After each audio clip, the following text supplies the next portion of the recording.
ఇయాల వార్తలన్నీ తెలంగాణ తల్లి మీదేనబ్బా. సర్కారోళ్ళకెళ్ళి ప్రతిపక్షం దాకా, అసెంబ్లీ నుంచి సచివాలయం దాకా, ముఖ్యమంత్రి నుంచి మాజీ మంత్రుల దాకా మొత్తం చూద్దాం. మొదలైతే హెడ్లైన్స్. దర్శనమిచ్చిన తెలంగాణ తల్లి, 9 మందికి జాగలు, తలో కోటి.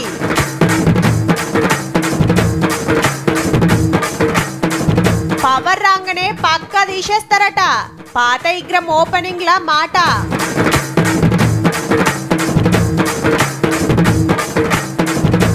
హైకోర్టుల చెన్నమనేనికి షాక్, అయినా సార్కేం బడది ఫరాక్.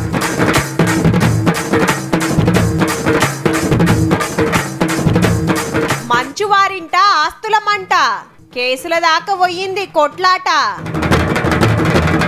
మన తెలంగాణ రాష్ట్ర పిట్టే పాలపిట్టే, మన తెలంగాణ రాష్ట్ర పువ్వు తంగెడు, మన తెలంగాణ రాష్ట్ర చెట్టు జమ్మి చెట్టు, మన తెలంగాణ రాష్ట్ర పండు మామిడి, మన తెలంగాణ రాష్ట్ర ఆట కబడ్డీ, మన తెలంగాణ రాష్ట్ర భాష తెలుగు ఉర్దూ, మన తెలంగాణ రాష్ట్ర పాట జయ జయ హే తెలంగాణ. ఇక మన తెలంగాణ తల్లి రూపం ఇగో గిది. జయ జయ హే తెలంగాణ జననీ జయ హే ముకోటి గొంతుకలు ఒక్కటైన చేతనం, తరతరాల చరితగల తల్లి నీరాజనం, పరపదాన నీ పిల్లలు ప్రణమిల్లిన శుభకం. ఇయాల్టికెళ్ళి ఈ అమ్మే మన తెలంగాణ తల్లి. 33 జిల్లాలకెళ్ళి వచ్చిన 1000 మంది అమ్మలక్కల సప్పట్ల నడుమ సచివాలయంలో ఫస్ట్ విగ్రహం ఓపెన్ అయింది. తెలంగాణ రాష్ట్రం వచ్చినాక సర్కార్ తరఫున అధికారికంగా అమ్మ బొమ్మ పెట్టుడు సుతి ఇదే తొలుత. అప్పట్లో డిసెంబర్ 9 తారీఖు నాడే ఢిల్లీకి వెళ్లి తెలంగాణ ప్రకటన వచ్చినందుకు అదే దినం ఈ కార్యం పెట్టిర్రన్నట్టు.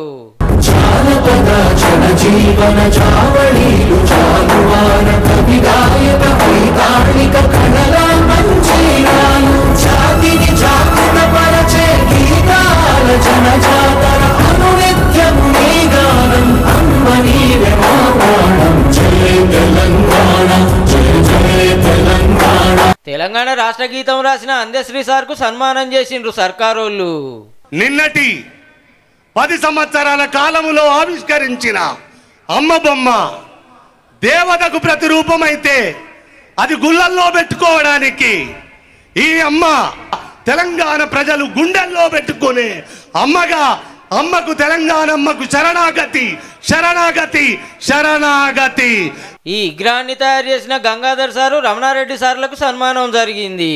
ఆగస్టు 15, జనవరి 26 ఏ రకంగా జరుగుతాయో ఈ రాష్ట్ర పండుగ కూడా డిసెంబర్ 9 నాడు ప్రతి సంవత్సరం జరిగే విధంగా ఈ రోజు చట్టసభలో ఒక స్టేట్మెంట్ ఇచ్చారు. అంతేకాదు ఈ తల్లి రూపం మార్చబోతే కేసులు అయ్యేటట్టు గొట్టు రూల్స్ తెస్తుర్రట. భవిష్యత్తులో ఈ నమూనాను మార్చాలన్నా, ఈ కార్యక్రమాన్ని ఎవరన్నా అవమానించాలన్న ఆలోచన చేస్తే చట్టపరంగా వాళ్ళ మీద చర్యలు తీసుకునే అవకాశం కూడా ఉంటుంది. తెలంగాణ కోసం రాసిన కవులు, కళాకారులు, జర్నలిస్టులకు సాయం కావాలని డిసైడ్ చేసింది గవర్నమెంట్. అయ్యోనివా నువ్వు అవ్వోనివా అని రాసిన గూడ అంజన్న, పొడుస్తున్న పొద్దు మీద అని గర్జించిన గద్దరన్న, బండెనక బండి గట్టి పాట రాసిన బండి యాదగిరి, అందశ్రీ, గోరెటెంకన్న, సుద్దాల అశోక్ తేజ, జయరాజు, జర్నలిస్టు పాశం యాదగిరి, అమర్ల స్తూపం చెక్కిన ఎక్క యాదగిరి సార్లకు ఆసరైతారట. వారికి ఫ్యూచర్ సిటీలో 300 గజాల ఇంటి స్థలాన్ని ఇవ్వడమే కాకుండా ₹1 కోటి నగదు ఇవ్వడం ద్వారా ఒక తామర పత్రాన్ని తెలంగాణ రాష్ట్ర ప్రభుత్వం ద్వారా వారికి ఇవ్వడం. అటెన్క డ్రోన్ షో, ఏడాదిలో పెట్టిన పథకాలు, పబ్లిక్ కు జరిగిన ఫాయిదాలు ఇట్లా చూపించిండ్రు.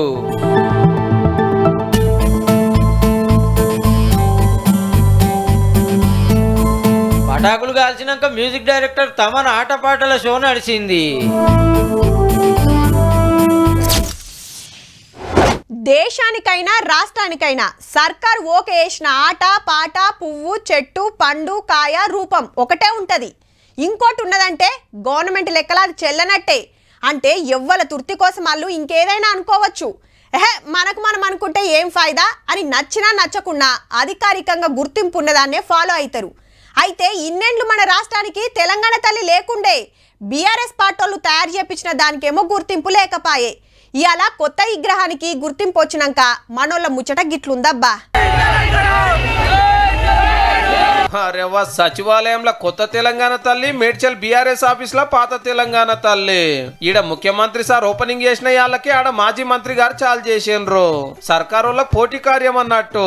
ఇది పబ్లిక్ నడుమ, అది పార్టీ వాళ్ళ నడుమ. గమ్మత్ ఏందంటే పవర్లున్న 10 ఏళ్లలో ఒక్కటంటే ఒక్క ఎగరం కూడా పెట్టలే ఏడా.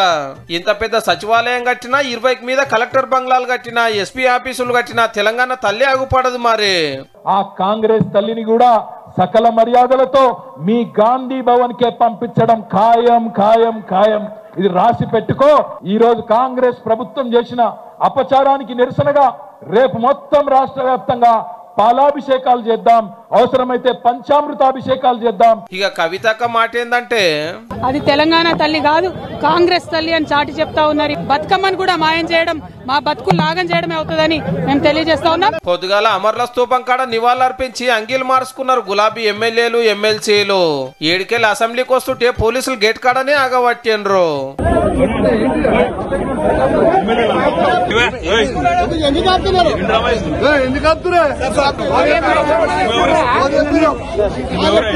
అదాని రేవంత్ అన్నదమ్ములని బొమ్మలున్న ఈ టీ షర్టులు తీసేస్తే లోపలికి రాణిస్తామన్నారు. చెల్ గిదేం రూల్ అని వాళ్ళు.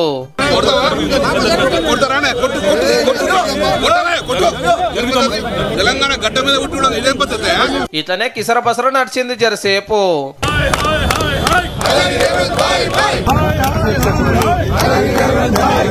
ఎంత కూకుటలేరని బండ్లు తెచ్చి అందరినెక్కిస్తే ఉద్యమ పాటలు వాడుకుంటా బీఆర్ఎస్ పార్టీ ఆఫీస్ కాడుకొచ్చినారు. ఈడ ధర్నా చేసిరుగా ఫోటోలు చూపెట్టుకుంటా. వీళ్ళొచ్చురుతోటి అమర్ల స్తూపం అపవిత్రమైందని పసుపు నీళ్లు చల్లిరు కాంగ్రెస్ వాళ్ళు. ఇటు చూడండి, రైతుల తిప్పలు పట్టించుకుంటలేరని ట్రాక్టర్ మీద అసెంబ్లీకి వచ్చిండు BJP MLA Payal Shankar sir. జీతాలు పెంచాలనే డిమాండ్ తోటి ఆశా వర్కర్లు అసెంబ్లీ కాడికొస్తే అరెస్ట్ చేసిండ్రు. ఏమైందో ఏమో, సిఐ గారు చెంప మీద జరిచింది అక్క. ఎన్నికలు శాసనసభకు ఎప్పుడు జరిగినా గంటా పదంగా చెప్తున్నా 90 నుంచి 100 సీట్లతో తిరిగి కేసీఆర్ గారు ముఖ్యమంత్రి కావడం ఖాయం ఖాయం ఖాయం. రాజకీయంలా పదవులు రావాలంటే మామూలు ముచ్చట కాదబ్బా.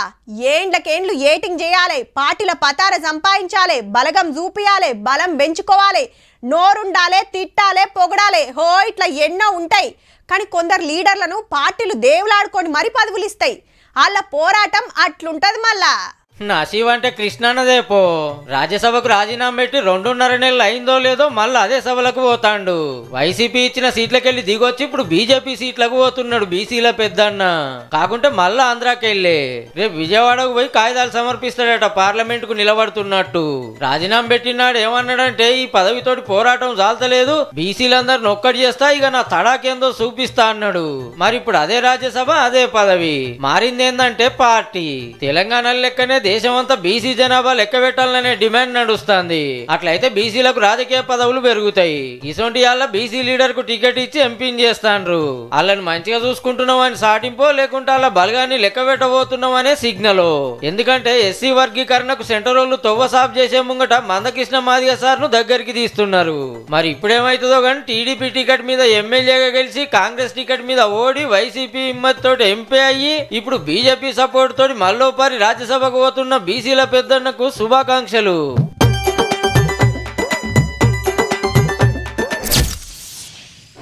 అసెంబ్లీ శీతాకాల సమావేశాలు ప్రారంభమయ్యాయి. ఈ సమావేశాల్లోనే పంచాయతీరాజ్ చట్ట సవరణ bill, records of right ROR బిల్లును ప్రభుత్వం ప్రవేశపెట్టనుంది. అలాగే రైతు భరోసా మార్గదర్శకాలు చర్చకు వచ్చే అవకాశం ఉంది. రుణమాఫీ, 6 గ్యారంటీలపై ప్రభుత్వాన్ని నిలదీయాలని ప్రతిపక్షాలు వ్యూహాలకు పదును పెడుతున్నాయి. ఫస్ట్ నాడు ఈడ అసెంబ్లీలా, ఆడ మండలిలా మొత్తం తెలంగాణ తల్లి మీదనే నడిచింది చర్చ. అందరికి తెలియని ముచ్చటేందంటే ఇప్పటిదాకా ఏ విగ్రహానికి అధికారికంగా గుర్తింపే లేదు. ఎవరికి నచ్చినట్టు వాళ్ళు పెట్టుకురాట. ఒక వ్యక్తి, ఒక కుటుంబము, ఒక పార్టీ ఆలోచననే 4 కోట్ల తెలంగాణ ప్రజలన్న ఆలోచన, భావన సమంజసం కాదు. పలు రూపాలు ఇప్పటికే జనబాహుల్యంలో ఉన్నాయి. వాటిలో దేనికి ఇప్పటి వరకు అధికారిక గుర్తింపు లేదు. మేధావులు, కవులు, ఉద్యమకారులతో మాట్లాడి అందరు సలహాలతోటి ఇప్పుడు తయారు చేసిండ్రట. దేవత గుడిలో ఉంటుంది, తల్లి మన ఇంట్లో ఉంటుంది. మనం తల్లి ప్రతిరూపమే పెట్టుకోవాలని చెప్పి వాళ్ళందరూ సూచన చేసి మంత్రులు, కాంగ్రెస్ ఎమ్మెల్యేలు అంతా మంచిగున్నదని తారీఫ్ చేసిండ్రు. ఎప్పుడు ఎవరు ఆపదలో ఉన్నా కానీ తల్లి సుభిక్షంగా ఉండు బిడ్డ అని చెప్పి ఆశీర్వదించే విధంగా, ఆపన్న హస్తం కూడా చూపించే విధంగా కేటీఆర్ చెల్లికి దేవత విగ్రహ రూపాన్ని ఇచ్చుకుంటే ఎట్లా ఉంటుందో ఆ రకమైనటువంటి విగ్రహాలను వాళ్ళు పెట్టుకొని దాన్ని తెలంగాణ తల్లిగా వాళ్ళు ఇన్ని రోజులు ప్రజల మీద రుద్దిండ్రు. ఆ తెలంగాణ తల్లి ప్రతిరూపాన్ని చూస్తే నాకు మా నాయనమ్మ గుర్తొస్తుంది. అన్ని కలెక్టరేట్లలో, అన్ని ఎస్పీ ఆఫీసుల్లో, మండల స్థాయిలో ఉన్న ఆఫీసుల్లో కూడా ఈ విగ్రహాలు ప్రతిష్ఠించాలని, ఆకుపచ్చని చీరలో నిండు ముత్తైదులాగా ఎప్పుడైతే టీఆర్ఎస్ నుంచి బీఆర్ఎస్ మార్చుకున్న వాళ్ళ పని గోవింద మంగళం అయింది. ఎక్కడ ఉంటుంది ఇక ప్రతిపక్షాలను అడిగితే విగ్రహంలో తెలంగాణ తల్లి తలపై బతుకమ్మ ఉంటే బాగుంటుండేనేమో. బంగారు ఎప్పుడు బంగారు మెడలు లేకపోతే బంగారు వడ్రాణాలు లేకపోతే ఇటువంటి కాదు కదా, సామాన్యులకు అందుబాటులో ఉండే రూపమే తల్లి రూపం. అస్తం అంటే వారు అభయస్తం అన్నారు, నేనేం ఆశీస్సులు అంటున్నాను. బతుకమ్మ తల్లిని పెడితే బాగుండేది, ఆ చేతి అస్తం పెట్టుట్లా తెలంగాణ ప్రజలంతా కాంగ్రెస్ తల్లి అంటున్నారు అధ్యక్ష. ఈ ముగ్గురు ఎమ్మెల్సీలు కూడా తారీఫ్ చేశారు తెలంగాణ తల్లిని. నిరాడంబరంగా ఆత్మగౌరవంతో నిత్య జీవితంలో మనం చూసే మహిళలకు ఒక ప్రతీకగా ఉంటుంది. తెలుగు తల్లి ఫ్లైఓవర్ అని ఉంది అధ్యక్ష, దాన్ని దయచేసి తెలంగాణ తల్లి ఫ్లైఓవర్ గా మారిస్తే సంపూర్ణంగా ఉంటదని చెప్పి. పచ్చ చీరలో నాకు ఇంకోటి కనిపించింది, ప్రగతి కనిపిస్తుంది, పచ్చదనం, పంటలు కనిపిస్తున్నాయి. నడుం చుట్టూ తిప్పింది శ్రమకు తార్కాణం, పట్టుదలకు తార్కాణం. ఇక ముందు ఏ గవర్నమెంట్ ఏ పార్టీ అధికారంలోకి వచ్చినప్పుడు కూడా ఈ తల్లిని మార్చకూడదు అనేటటువంటి నిర్ణయాన్ని తీసుకొని అమలు పరచాలంటాను నేను. మరి కారోళ్ళు అగుపార్తలేరేందని చూస్తున్నారా? దాన్ని రేవంత్ రెడ్డి అన్నదమ్ములన్నీ అంగిలేసుకొని అసెంబ్లీకి వస్తుంటే రూల్స్ ప్రకారం ఇట్లా రావద్దని ఆపేసిరు పోలీసులు. ఏపట్లేకి వచ్చి తెలంగాణ తల్లి మీద మాట్లాడుతూ అయిపోవు గాని జిజ్జు వేసి చర్చకే దూరంగా ఉన్నారు.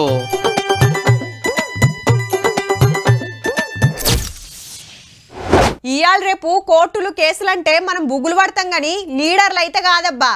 ఒగొగల మీద ఎన్నో కేసులుంటాయి, ఏండ్లక మనం కోర్టులలా నడుస్తూనే ఉంటాయి. వాయిదాల మీద వాయిదాలయ్యి తీర్పులు చెప్పే వరకు లీడర్లు అంతకంటే పెద్ద పదవిలకు పోవచ్చు, పదవి కాలం ఒడిసి మాజీలే కావచ్చు. ఎక్కాల్సిన రైలు జీవితకాలం లేట్ అన్నట్టు ఓ కేసుల సుతగ్గా అట్లనే అయిందబ్బా. ఎంత తిప్పల పడ్డా చిన్నమనేని గారి మాట ఎల్లలే హైకోర్టులా. మన దేశం మనిషే కాదు జర్మనీ దేశం అని తీర్పు వచ్చింది. అలా దొంగ కాగితాలు చూపెట్టినందుకు కోర్టు గరమై 30 లక్షల దండుగ వేసింది. అందుకెళ్ళి 25 లక్షలు ఆది శ్రీనివాస్ సార్ కు, 5 లక్షలు లీగల్ సెల్ కు. రమేష్ సార్ మీద 15 ఏళ్ళు ఓట్లాడి గెలిచింది ఈసారే. మరి ఓ వైపు ఆయన ఓసీఐ కార్డును కూడా కలిగి ఉన్నాడు. ఓసీఐ కార్డు హోల్డర్ కు మన భారతదేశంలో ఓటాకు కూడా వేయడానికి అనర్హుడని చట్టం చెప్తుంది. అయినా 3 మాటల ఎమ్మెల్యే గెలిచిండు ఎమ్మెలాడకెళ్ళి. ఓ పారి సైకిల్ మీద, 2 మాటల కారు గుర్తు మీద. కరీంనగర్ లో పుట్టిన చిన్నమనేని రమేష్ సారు చదువుల కోసం జర్మనీ పోయి అక్కడ ఆమెని లగ్గం చేసుకుని ఆ దేశం పౌరసత్వం తీసుకున్నాడు. కానీ ఇక్కడికి రాగానే పార్టీలు టికెట్లు ఇచ్చాడు, సార్ అసెంబ్లీకి వచ్చాడు. చేల అంతా తొండి అని ఆయన మీద ఓడిపోయిన ఆది శ్రీనివాస్ సార్ అప్పట్లోనే హైకోర్టుకు పోతే ఇన్నేళ్లు వాయిదాల మీద వాయిదాలు నడిచి ఇయ్యాల ఆఖరి తీర్పు వచ్చింది. 30 లక్షలు దండుగేసుడు మంచిగానే ఉన్నది కానీ ఈ తీర్పుకు 15 ఏళ్ళు పట్టింది. కేసు వేసినాక కూడా 2 మాటల ఎమ్మెల్యే అయ్యిండు బాజాప్తా. మొన్న టికెట్ రాలే, కారు ఓడినాక విమానం ఎక్కి జర్మనీ పోయిండు. రమేష్ సార్ కి ఇప్పుడు 10 ఏం లేదు కాబట్టి ఫరక్ పడేది కూడా ఏం లేదు.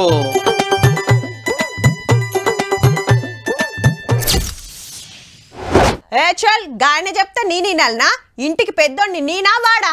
కష్టం నాది, పొత్తు వానిక. గట్లెట్లా కుదురుతుంది? ఊర్లున్న ఎకరం భూమి నాకు, పట్నంలో ప్యాలెస్ వానిక. వాణ్ణి చదివిచ్చి అమెరికా పంపిండ్రు, నన్నేమో అరకదున్న పెట్టిండ్రు. ఆస్తుల సమానం ఎట్లా అడుగుతాడు? ఇగో గిట్లుంటాయి అన్నదమ్ముల పంచాదులు. తిట్టుకునుడు, కొట్టుకునుడు, ఆఖరికి స్టేషన్ల కేసుల దాకా పోతుంటాయి. కానీ మనమే కాదుల్లో గీల కథ గట్లనే ఉన్నది. మంచువారి ఫ్యామిలీలో ఆస్తుల మంట కొట్టి ఫైటింగ్ లో దాకా పోయింది. మా డాడీ నన్ను కొట్టిండని చిన్న కొడుకు మనోజ్ అన్న పోలీస్ కంప్లైంట్ ఇచ్చి దవాఖానకు పోయి వైద్యం చేయించుకున్నాడు. ఏమైంది సార్ అని పోలీసులు వచ్చి మోహన్ బాబు సార్ని అడిగితే హే చిన్న కీసులాట, మేమేం మాట్లాడుకుంటామని పంపించేసిండట.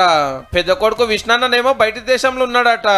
సిటీ శివాలున్న జల్పల్లి ఫామ్ హౌస్ లో లొల్లి నడుస్తుంటే అన్నదమ్ములు ఇద్దరు చెరవ 30-40 మంది బౌన్సర్ పైల్ వాళ్ళని దింపారు. చూసుకుందామంటే చూసుకుందాం అన్నట్టుగానే. తోడబుట్టిన వాళ్ళు గిట్ల పుస్తీలకు తయారైతుండే వరకు మంచు లక్ష్మక్క పోయి మాట్లాడినా ఎవ్వరు తగ్గుతలేరట. మోహన్ బాబు సార్ కి బాగానే ఆస్తులు ఉన్నాయి. ఇద్దరు కొడుకులకు వంచే కాడ లొల్లి పుట్టినట్టు ఉంది. అయితే అన్నదమ్ముల నడుమ ఫస్ట్ సందే మంచిగా లేదు. ఓపారు గిట్లనే కొట్టుకుంటే పుత్రకిచ్చిండ్రు. ఈడ హీరోల ఫ్యాన్స్ తెలుసుకోవాల్సింది ఏంటంటే ఇంటింటికి మట్టిపోయే. మొగిలయ్య కొడుకులైనా మోహన్ బాబు కొడుకులైనా ఒకటే. చిన్నోళ్ళై లక్షల పంచాదులు, పెద్దోళ్ళై కోట్ల పంచాదులు. వీళ్ళు సెలబ్రిటీలు కాబట్టి టీవీలకు వాడతా, కడమదంతా సేమ్ టు సేమ్. సినిమాలో ఎన్నో ఉత్తమ తీర్పులు ఇచ్చిన పెద్దరాయుడు ఇంటి పంచాయతీని ఎట్లా తస్వై చేస్తాడో చూడాలి మరి.